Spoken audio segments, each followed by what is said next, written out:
combien de compétiteurs sont présents? Combien de nations sont représentées? Alors, il y a 430 compétiteurs qui sont présents. Donc, c'est la plus grosse manifestation jamais faite sur le même support. Et ça représente plus de 30 nationalités différentes. Et combien de Bretons, de Finistériens, même de Brestois dans cet Alors, effectif? Brestois, on est une quinzaine. Donc, il y a 15 Brestois qui sont inscrits. Des Bretons, il y en a aussi de Fouesnant qui peuvent jouer vraiment leur carte aussi pour un titre mondial.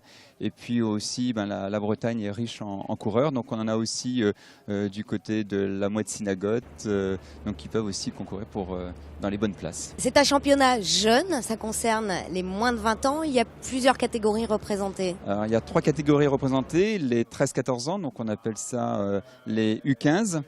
Et on a aussi les U17, c'est la deuxième catégorie, les 15-16 ans. Et on a les 17+.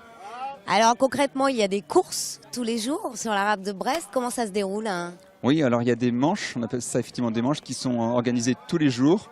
En fonction du vent, on retarde plus ou moins le départ pour que les conditions soient agréables pour tout le monde, pour les coureurs. Parce que s'il y a peu de vent, on appelle ça faire du pumping. Donc là, ils sont obligés de travailler vraiment à côté physique. Et donc on limite le nombre de manches quand on est obligé de faire ce travail-là parce que c'est très très physique, effectivement. Alors côté météo, justement, il fait un temps magnifique sur la rade de Brest. Oui. Est-ce qu'il y a assez de vent pour les compétiteurs? Pas trop pour l'instant, donc c'est bien parce que le beau temps s'installe, donc on va avoir, on appelle ça les phénomènes thermiques, c'est-à-dire que dans la journée le vent va monter et du coup on va courir et on va pouvoir courir dans de bonnes conditions avec du soleil et du vent. Mais c'est vrai qu'il faut être un peu patient, c'est parce que ce sera plutôt en fin de journée que tout va se faire et non pas vers 13-14 heures comme on l'aurait espéré, mais bon. Au-delà de l'aspect sportif, il y a aussi de nombreuses animations qui sont prévues pour le grand public ici au village. Oui, alors on a eu effectivement dimanche les planches sur foil et les kites sur foil qui ont fait une démonstration. Après, on a ici nos crêpières qui travaillent à fond. Et sinon, en termes de démonstration pure, on va avoir le flyboard. C'est avec un jet ski, on peut monter à 2-3 mètres de hauteur et qui seront présents jeudi et vendredi.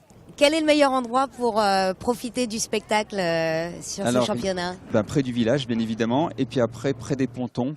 Là-bas, on sera proche des 3 ronds. Donc ce sera bien pour voir on appelle ça les flottes, courir dans la rade. Merci, Olivier. Je vous en prie. Merci.